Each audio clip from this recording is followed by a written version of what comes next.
By now, most players are aware that there could be an unbanning in competitive Commander. In today's video, we are going to discuss the financial impact to your wallet.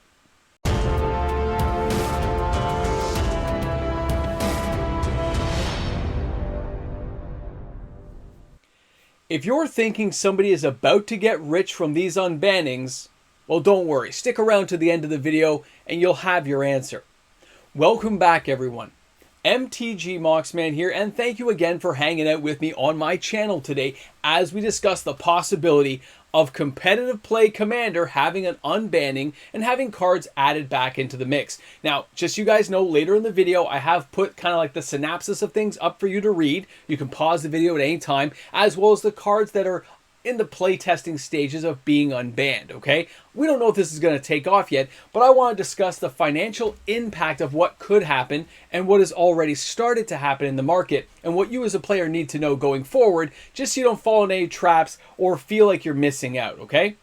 So the unbanning of these cards as a possibility, and I'm going to focus on two, which is Rofellos and, of course, Fastbond. Now, Fastbond has been something going on and off again for the last year and a bit here on my channel when I do my top 10 reserve list videos. It constantly was making the list for about 6 months, and then it dropped off about 5 months ago, and now, of course, we had this massive buyout this weekend with a whole bunch of interest because of the possibility of it being unbanned in competitive Commander play. Now, that means there'll be technically two lists: the competitive Commander playlist and the, of course, regular, casual Commander playlist from the rules committee. They're trying to work this all out. We'll see how things play out, but that's not what we're going to talk about. That's out there. You'll find the information. Other channels probably covered it. I want to talk to you about the financial impact, the money, because that's why I like to follow a lot here on the channels, how this money is going to move around. Those sales we saw this weekend, 300, 350 sales, whatever it ended up being by the end of the weekend, when I was already done the video and the counting was all out of the way. In the last 24 hours, hundreds of more copies have sold. Now, understand, everyone, those prices are not going to hold. I'll make that clear right now. We're like, 2-3 minutes in the video. They're not going to hold. Competitive Commander play is not nearly as large as the casual audience, and unbanning it in competitive play definitely will have speculators coming out buying hundreds of copies. But Fastbond's been around a long time.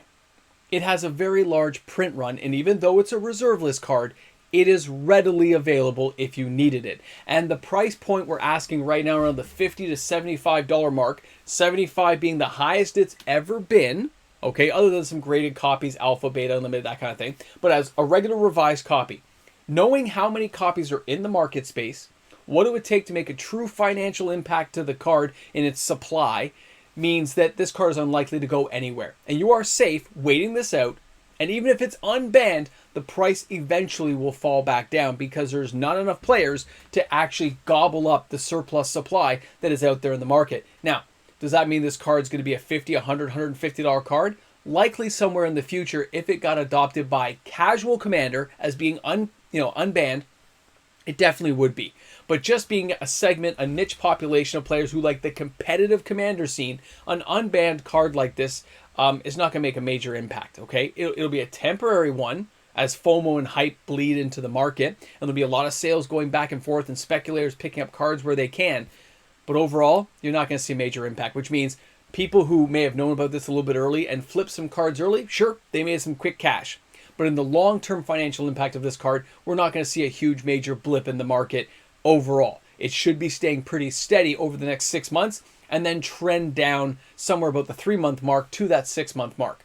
Somewhere around the $50 mark seems a little bit high. I would think it would fall around the $30 to $40 mark, but time will tell on how much of the supply comes to the market.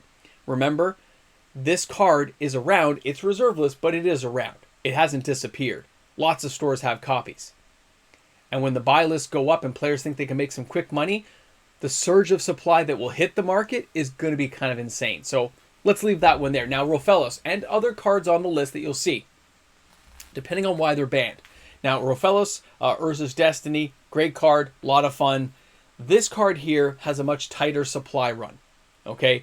It was only out in one set. It was a big set, 280 million plus cards printed, which means there's a lot of this card out there. but it's nowhere near the supply that you would see for Fast Bond, okay? Which means over time, the market for this card will be impacted more if, again, it became unbanned in the casual format as well as kept up in competitive play. How many people need to get that card for competitive play? How many people are going to use it? How many winning decks in the situations that use that card will drive the sales? Those sales are unlikely to be driven to the point of insanity where this card would become a $500 card. It's not going to happen. Okay? It's not. Don't worry, guys. You're not missing out. What I'm basically telling you guys is you can sit back and be rest assured that even if this unbanning goes off perfectly, and even if you're in the competitive scene, these cards are going to be around for a long time. And it'll take a lot more than an unbanning to make these cards jump permanently in a high price range. Yes, temporarily, you'll see a spike. Absolutely, we've seen it before. It's likely going to happen again. Now, right now, what I find interesting is though more cards are coming to the market, we've seen the sales kind of staying steady, and a lot of people are now sitting on the sidelines. They are watching to see what happens like we saw on the weekend. We had a surge of sales. The announcements have all come out today and everything's kind of come to the forefront. This is what we're planning. This is what we're thinking. This is the idea. And the market is now taking adjustments and reacting to that news. And it's kind of I'm going to sit and wait on the sidelines. Yes, there were some sales, 20, 30, 40 sales today. Nothing insane though. Nothing out of the woods, and all the stores I contacted haven't told me anything insane like it's going up on wish lists and players are looking for it. No. So that gives you a clue that even if these cards were unbanned, nothing major is going to happen. It's just going to be another day in the world of Magic the Gathering. The players who are interested and the speculators who jumped in will be sitting on larger allotments of the card and will have a larger control of the market, and they will bleed that out over time. But if the market does what it's doing right now, these prices will hold even less of a time period of a higher price. They'll start sinking right away. And when I looked at the market in the last 24 hours, we've already seen things dip a little bit as more cards came onto the market and more players put cards up for sale. Supply and demand, baby. If there's tons out there and only a few people need them, the market can't hold the price. It has to be played across multiple formats for prices to be truly impacted over the long term. Cards like Sarah's Sanctum are going to continue to rise because they keep putting out awesome enchantment cards. And it's not banned like Tolarian Academy. It's not banned, so it gets played. Gaia's Cradle, same thing. This is where we're at right now. So right now, you have tons of time, you have tons of space, and unless you're building tomorrow, you don't have to worry about these prices at all. You can sit back and relax. You can chill. And some people will probably make some short-term money, but over the term of the long period for this card, next year or two, if it remained unbanned, if it became official, got played, and did well, it's still not going to spike for the long term. It's going to hold its own. It'll do well. There'll be some value there, just like there is right now for players who utilize the card. Fast Bond in what? Vintage play, like Legacies type stuff, old school, casual Magic, and maybe now CEDH. It's not that huge of an impact overall in the market. There's lots of copies, guys. So I hope you guys found this information informative.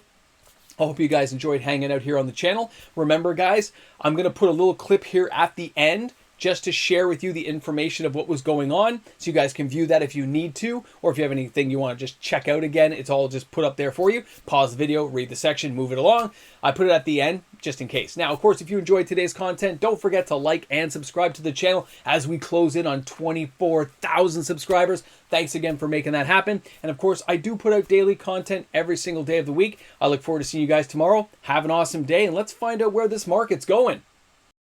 So now let's take a moment to see what these rule changes will be and some of the reasons why they're doing it. It says here, so you might have heard about a CEDH ban list. Well, let's be clear the air and let's start out why. Now guys, as we go through, feel free to pause this video and take a look. But they're moving on to the reasons why they would like to do it, but they're also talking about the changes and how it has to come from the community.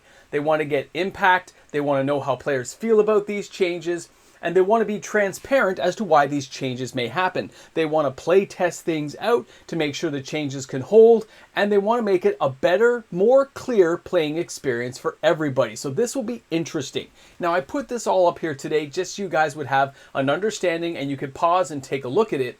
But I'm also going to show you briefly here, the second part, just to show you what they're looking at for cards they're thinking about unbanning. And here's the list right here, just so you guys can take a look at some of the cards. And of course, Fastbond and of course, Rofellos are on this list. So that's interesting because of the sales we were talking about this week on the top 10. So players kind of had a little bit of an inside track.